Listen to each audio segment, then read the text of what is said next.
couple of U.S. senators pressed TikTok on its sinister experiment that held back an algorithm safety feature. GitHub said commits have doubled in the last 4 months. And Chinese video platform Bilibili is going global. It's Friday, August 21st, and here's a quick look at some of the news happening in the sphere of tech this morning from Engadget.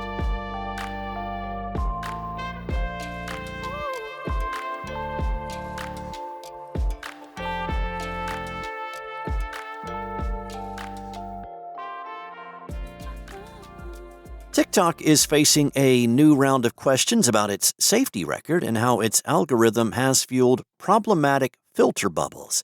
Senators Marsha Blackburn and Richard Blumenthal sent a sharply worded letter to the company's top executives, questioning them about how the app has tested and in some cases withheld key safety features. The letter comes after Bloomberg reported on an experiment the company began in 2021 related to an algorithmic safety feature. The change was meant to help users avoid repetitive patterns, or what are sometimes referred to as filter bubbles, in its For You feed. The company said at the time that the update was meant to guard against viewing too much of a content category that may be fine as a single video, but problematic if viewed in clusters. What the company did not share at the time was that it planned to hold back the feature for millions of users so that TikTok could use the control group to test its impact on engagement. One U.S. teen, Chase Naska, died by suicide shortly after his account became part of the control group. According to an internal TikTok document reported by Bloomberg earlier this month, the teen fell into a filter bubble where his account was recommended a repetitive amount of content surrounding suicide and self-harm and depressive topics, particularly leading up to the date of a suicide. In their letter, the senators demanded that TikTok provide details about the experiment and others like it. The company was also pressed on whether it ever decided against rolling out a safety feature because of its potential impact on engagement or ad revenue. The company was given a deadline of September 1st to provide responses. Following its extended outage on Monday, GitHub says capacity issues, not a code or configuration change, led to several of its services being inaccessible for over 7 hours. In the developer platform's own words, traffic reached a new peak and a critical infrastructure component in our central U.S. data center failed to scale with it. The change in demand that caused the traffic spike is dramatic. GitHub said that since April, monthly commits have grown from 1.4 billion to 2.9 billion. That growth explains the pressure on its systems, but it does not excuse these outages. That means the number of changes being made to projects hosted on the platform has more than doubled in the last 4 months, a huge uptick in usage that tracks with the growing amount of code that's been produced by AI. GitHub has a more technical explanation of what went wrong on its status report page, but the biggest fixes the platform is making to avoid future outages are to how it handles simultaneous activity.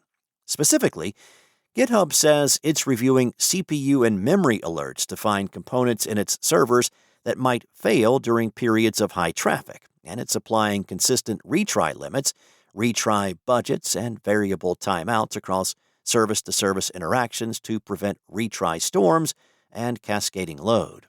While those address GitHub's immediate issues, they do not account for the trend that produced the traffic spike in the first place. More and more code is being handed off to AI. With both Anthropic and OpenAI continuing to build on their AI coding tools, the pressure GitHub identified likely is not going away. As the default home for professional and hobbyist software projects, GitHub is in a position to keep feeling it.